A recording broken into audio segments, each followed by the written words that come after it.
Hello, boys and girls of the internet, it's Ninjas R Us here. Today I am bringing you a Call of Duty commentary, which I haven't done one like this in a while. In fact, I haven't done one exactly like this ever, and the last Call of Duty video I put up was my Revolution DLC review, so it's only appropriate to do a Revolution game. Now, what I am bringing you today is it's just a tips and tricks video. This is me playing on, I believe it's called Downhill, which is basically a modernized version of Summit, the Black Ops 1 map, although there's some refinements to it. It has the same general feel because basically you're on a summit. Who'd have thought, right? So now on this map, the main tip is to pick the gun for the map.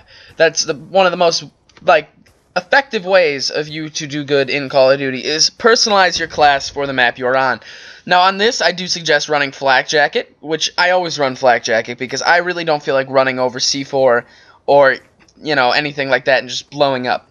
So Flak Jacket is a must. Then I have on Toughness because I really don't like getting hit and then your gun just flies one direction or the other. Now the third perk could be interchangeable for Engineer or Tac Mask. Now right there, the play I would like to point out was just the chucking of the C4. When they have a bomb planted, they often hide right over that berm. So it's always good to lead with an explosive or tactical right there. Also, it's good to pick out either what I call a mid-range submachine gun like the Peacekeeper, or the PDW also works, or the MSMC with a long barrel on, something that specializes in short range but is good in medium range, or an assault rifle like the TAR-21 which specializes in middle range, or an M27 is also a good thing. And did I say the TAR-21? I meant the MTAR, but something that specializes in middle range and is decent at short range. So now what you're going to see here is as I go through this, when we start on this spawn, I almost always run A side because this is a very highly populated area. A lot of people right there. Make sure to always check that right side over there when you're going through. And, this often, it's not highly populated. It's actually less populated than the other side, but it's also more spread out. So you can more easily flank the enemy on the B side, which is where they are more populated. You can more easily flank them through this because it's harder to get detected, and when you do, it's a one-on-one situation as opposed to a three-on-one. So remember, pick your gunfights. Now, as you go through here, I always go through the little, ski area. Now, one mistake I made, I should have checked that room there. If I didn't walk through it, I should have at least looked. But the reason I did, because I felt pressured because the bomb was going off. So right here, you're going to see an example of survival of the fittest. I get one kill right there. I try to chuck a C4, but it doesn't work very well, so I decide I'm going to go around the right side because he's going to be expecting me to go top. So that's not going to work, so I keep, switching up which side I'm going to go, and I eventually realize, hold on, this isn't going to work. I'm not going to get a kill, and I'm not going to defuse the bomb either. So I'm going to go self-preservation mode, see if I can, salvage something out of this, if I can get a kill, and, it'll get me closer to another kill streak, which will eventually, help my team. And, even if I'm not getting the bomb defuse, I'm, somehow helping the team, getting closer to a kill streak, which could protect an objective, or, promote the win. So, it's either or. It's either or. Now, another thing I would suggest on this map is C4 instead of frag grenades and Semtex, because since this map is so open, they have a lot of room to run. So if you're chucking a Semtex or a frag, they're going to have time to get away. Well, since the C4 is remote activated, you can just blow it up right on impact. So right here, I'm calling to my UAV. And I have a little bit less success than I usually would when I'm running this side. I mean, this is still the preferable side on this spawn. And another thing to watch out for is I'm trying to think of the word for it. The ski lift, there we go. You'll see an example right there. It causes the motion, and as Wings of Redemption says, you go T-Rex style hunting with motion. And that motion will give you a false, thing if you're on edge, you're in the heat of the game, adrenaline's flowing. So I'm getting a few kills right there, pushing close to my lightning strike, and then something not so good happens to me. I believe that's right now. I'm not 100% sure. So I might have just spoiled something for you. Sorry, guys. Alright, so we're just looking out here, looking out at the A-bomb, just expecting someone to, come here. Although the main offensive is at B, they're at A. So right here, I saw the motion, I saw the guy right there. That was a mistake. He didn't know I was there, so I shouldn't have fired until I was sure I could get a shot on him. So I expect him to be running to the left, so I go through here. I should have checked left. That's my mistake. I should have went back around the skis, and then look what it gets me. Alright, so I'm just checking out this area right here, and then boom, I get sniped. If I would have went around the skis, I would have seen him laying there camping, and then I could have taken him out more easily. I could have gotten my lightning strike, which would have been very helpful, especially in a bomb defuse situation. Now right here, I was in theater mode, so I'm just sort of scrolling through trying to find someone who's still alive. And I run into one of the biggest D-bags I've ever met in my life. He is, not only is he sniping, which I absolutely despise, but he also has an RPG. So I don't really like him that much as a player, let alone as a person. You know, I don't know him as a person. He could be one of the nicest people on the planet, but as a player, I just consider him a terrible person. So I'm coming back here, we're going to switch sides, and right here you're going to notice how important the spawns are, and how important it is to learn from your own mistakes.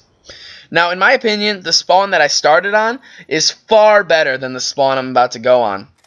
Right over here, this is not my good side, okay? Because, as you know, I like to run A side because it's, like, less populated, but when you're on A side right here, there's a lot less cover, you're a lot, you know, more exposed. Although there is more, like, actual cover, the cover is less effective. You get, like, the snowmobile and the snowplow, which provides partial cover, but you never get the full cover of that pillar where you just stick, like, half your head out and, like, a leg, as opposed to you have, like, most of your torso still above. Now, right here, I was looking out, I'm just looking forward, you know, there's no one in here, there was a smoke grenade, but I'm pretty sure that was chucked by a teammate.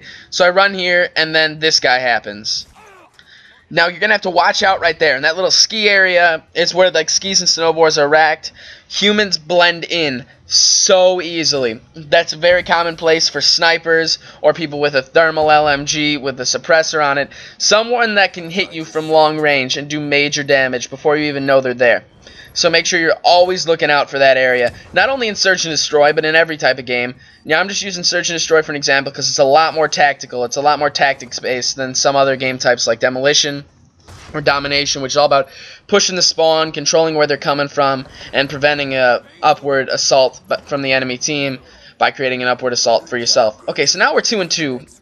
I'm very fortunate because although some of the players in this game I don't exactly like that are on my team, they can hold their own, and that really saved us, like, the win in this game, because we could have easily lost. So it's 2-2 right now, and now you'd think I would learn from my mistakes, but I didn't. So this is time for you to learn from my mistakes. I originally consider going B side, but then I'm like, nah, I'll run A side. I doubt the sniper will be in the same place again. Well, I underestimated the stupidity of some people in Call of Duty. They lack tactics and hope to just, like, get by raw sniping skill. So right now, my only concern was the sniper, which is bad. Never get tunnel vision. Always be, like, scanning. Always know your complete and general area. Watch out for the guy right there that was coming through, you know. There's always going to be someone there that you don't expect. So you always have to expect the unexpected. So, like, the guy right there, especially the main reason I wasn't looking out for him, because my experience with the team, like the team that I'm playing against, they tend to be more camperish. They tended to sit in the back, you know, sit in the corners. I didn't expect them to get a rush that far up, that early, but that's no excuse. I should still be ready every time I get the opportunity. So right now it's just a little downtime, waiting for these things to play out. I was recording this in theater, and I don't remember if I said that or not. I believe I did, but it was because I wasn't expecting to get a gameplay, but I saw this, and I'm like, oh, this is going to be really good to explain, you know, how my gameplay will work on this, to explain what I did right, what I did wrong, and just overall try to help you out as much as possible. Help you become a better player than I am, because I am not very good.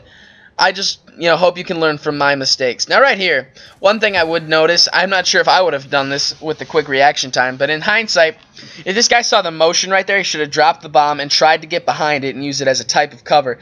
Now, I know it's not foolproof by any means, but it's better chance that you have than planting a bomb, which takes almost 6 seconds to plant, while there's a guy standing right there. He definitely would have noticed you, especially if he has Turtle Beaches on or some other form of headset. He would have heard you. He would have heard the bomb planting noise. So, it's a toss-up. So now I actually learned from my mistakes. I'm running B right now, just trying to find an out, you know, trying to get a cheap C4 kill maybe, prevent a push-up at B. Now, the UAV is revealing almost no one, so you can tell at least half their team is using Ghost, because you see 3 little dots. Oh, no, now it's 4 little dots. 4 little dots on the minimap, 2 of which are at B, which is good for our A plant. Now I die right there. Again, so that's 3 deaths in a row in 3 rounds in a row spawning on this side. But, you know, no big deal.